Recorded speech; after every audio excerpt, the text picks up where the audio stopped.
bueno, hemos estado durante toda esta semana atentos a la situación que se está dando en Aysén, pero en el día de hoy Amnistía Internacional manifestó su preocupación. ¿Por qué? Porque señalan que ha habido un uso excesivo por parte de la fuerza policial y queremos profundizar en este tema y es por eso que estamos junto a Ana Piquer. ¿Qué tal? ¿Cómo estás? Bienvenida a CNN Chile en Alerta. Hola, muchas gracias. Porque queremos hablar un poco de que ustedes señalan que hay que empezar a investigar una situación particular que se está dando actualmente, tanto por parte de los métodos que está utilizando Carabineros para poder controlar las manifestaciones y también denuncias respecto a lo que sucede ya con las personas cuando son detenidas.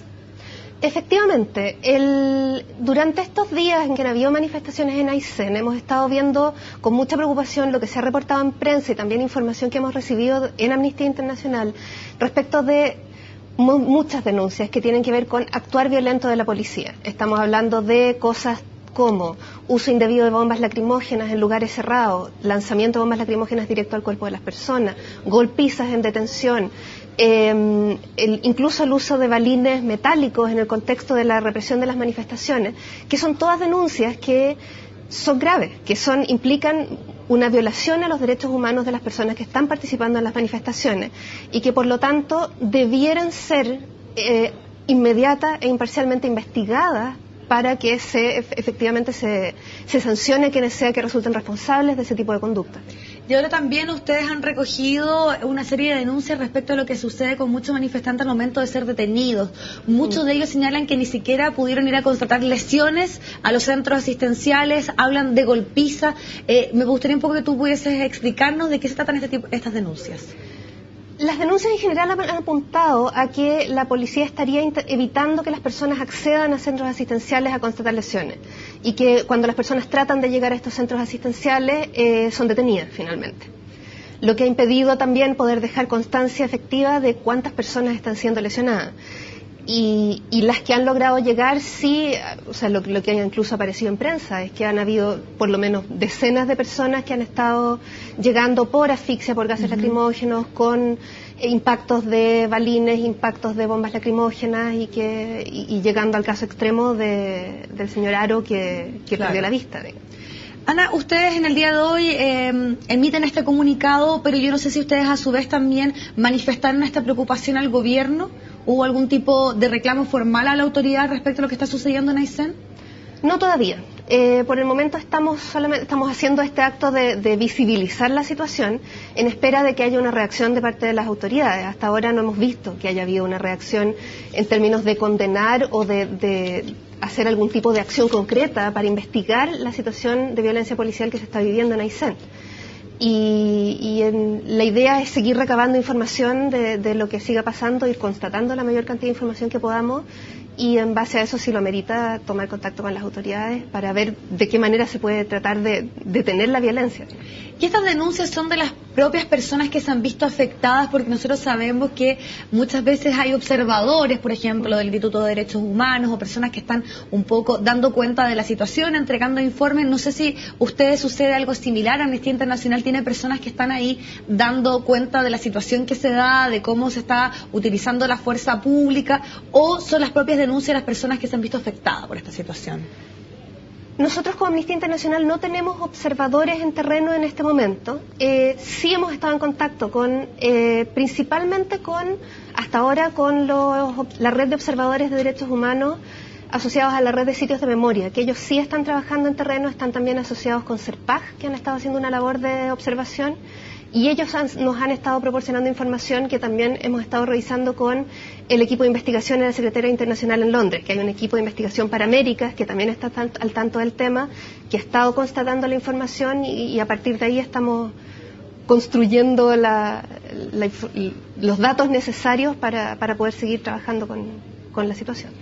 Ahora, particularmente los métodos, el protocolo que utiliza Carabineros, particularmente las fuerzas especiales, ¿ustedes consideran que es desmedido, que tal vez no obedece a ciertos parámetros internacionales o que finalmente se está siempre utilizando la fuerza? Porque lo que ustedes señalan es que hay otros métodos que se debiesen potenciar previo y que la última instancia debiese ser utilizar la fuerza para poder llegar a algún tipo de entendimiento con las personas que se están manifestando. Exacto. O sea, el primer punto que yo creo que hay que tener como súper claro en este tema es que la fuerza es la medida más extrema que puede tomar el Estado para controlar una situación. La violencia es la última de los recursos necesarios para controlar una situación, y hay una serie de medidas previas a llegar a actos de violencia que permiten también controlar manifestaciones. Y en ese sentido es fundamental que la policía tenga la capacitación necesaria para manejar también métodos de negociación, de disuasión y sea capaz de evaluar la situación de una manera que la reacción sea proporcional a la necesidad de controlar la situación. ¿Y tú crees que la policía tiene esta capacidad de negociación? ¿Está dentro de la preparación que ellos reciben? Nuestra preocupación es justamente eso, que la gran cantidad de denuncias que estamos recibiendo de violencia policial están revelando de que el recurso a la violencia parece ser casi la reacción estándar, y eso es algo que hay que vigilar con mucho cuidado, y que por eso de ahí también la importancia de que se investigue. Porque a lo mejor hay situaciones en las que hay una justificación para actuar con fuerza, pero tiene que estar justificado de que era necesario y proporcional a la necesidad de controlar la situación que había en ese momento. Y muchas veces vemos, o sea, esto además no es algo nuevo, no es algo que estemos viendo en Aysén, es una preocupación que ya veníamos levantando con la violencia que se ha reportado en comunidades mapuche en el sur, con la violencia que se ha reportado en las manifestaciones estudiantiles en Santiago, y la preocupación es exactamente la misma, de que cada vez que hay una manifestación surgen denuncias inmediatamente y denuncias graves de todas estas cosas de las que estamos hablando. Y eso empieza a hacer sospechar de que efectivamente el recurso a la violencia es muy rápido y no es el último recurso, es un recurso al que se llega muy pronto. Y eso no estaría al nivel de los estándares internacionales de derechos humanos y que estableció Naciones Unidas en lo relativo al uso de la fuerza por parte de funcionarios encargados de hacer cumplir la ley. Ahora, Ana, finalmente las fuerzas policiales lo que tienen que hacer es velar por el orden público, porque finalmente exista una cierta estabilidad y que, por ejemplo, la población civil que tal vez no se está manifestando o no está participando de estas protestas puedan tener y puedan desarrollar su vida relativamente normal. En ese sentido, ¿cómo se puede compatibilizar esta situación cuando muchas veces también se ven enfrentados a situaciones complejas, a caminos que están con corte, a puentes que están tomados, a mucha violencia y este tipo esas barricadas que también hemos visto? ¿Cómo crees tú, cuál es la recomendación que hacen ustedes como organismo internacional para poder velar por estas dos cosas? Por tanto, respetar los derechos de quienes se están manifestando, pero también de quienes no lo están haciendo y que muchas veces se ven afectados por estas manifestaciones o movilizaciones. Yo creo que hay que separar dos cosas ahí. Uno es las personas que se están manifestando de manera pacífica y que no están cometiendo ningún acto de violencia que podría constituir delito. Esas personas lo que están haciendo es ejercer un derecho humano. Es cierto que una marcha puede eventualmente perturbar a las personas que quieren pasar por ahí transitoriamente, pero esas personas que se están manifestando están haciendo uso de un espacio público de una manera igualmente legítima que las personas que quieren pasar por ahí. Y en ese sentido, el que temporalmente se desvíe el tránsito o temporalmente se busquen otras maneras para que las demás personas puedan transitar es algo que es perfectamente natural y dentro del contexto de los derechos humanos. Ahora, otra cosa es que si es que hay efectivamente actos de vandalismo, de violencia que puedan constituir delito. Esas personas, por cierto, que si están cometiendo un delito, por mucho que sea en el contexto de una manifestación, tienen que rendir cuentas de sus actos como cualquier persona. Pero todo el tratamiento que se le dé a esas personas en el proceso de detenerla y de juzgarla también tiene que ser respetuoso de los derechos humanos.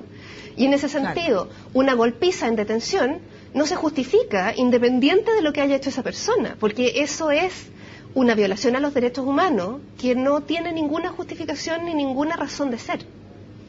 Entonces, ahí yo creo que es importante mirar que son fenómenos distintos también. Claro, pero hoy llama la atención este caso de una persona que debía ser trasladada a un centro asistencial y que justamente la ambulancia demoró varias horas porque no pudo avanzar debido a las barricadas o la situación que había particularmente en el camino. Finalmente ese tipo de situaciones son las que muchas veces la autoridad utiliza para señalar por qué se está tratando de mantener el orden público o se envían refuerzos de fuerzas especiales para poder controlar una situación. Finalmente ellos dicen, es la manera que nosotros tenemos de evitar situaciones tan difíciles como la que se dio a conocer en el día de hoy. Sí, el tema del funcionamiento de los servicios de emergencia, por ejemplo, es algo que por supuesto se tiene que resguardar. Ahora, eso de nuevo, eso no justifica, por ejemplo, violencia desmedida con la manifestación. Es perfectamente legítimo, por ejemplo, si se organiza una manifestación, que se pida que se avise con anticipación en qué momento se va a hacer esa manifestación, justamente para organizar este tipo de cosas, desvíos de tránsito, el asegurar que los servicios de emergencia pueden operar con normalidad. Eso está dentro de las limitaciones admisibles al derecho a manifestarse. Pero el justificar el uso desmedido de la fuerza con este tipo de circunstancias es mezclar cosas que no se mezclan, que ese tipo de situaciones no puede servir de justificación para violar derechos humanos. Esa es la línea final, digamos. Ahora, respecto a las denuncias que ustedes han recibido particularmente en lo que está sucediendo en Aysén, ¿hay algunas que ustedes consideren que es más grave o que finalmente tienen que estar analizando? Bueno, me dicen que eso justamente lo vamos a conversar, pero antes queremos hacer un pequeño corte y vamos a seguir profundizando en este tema.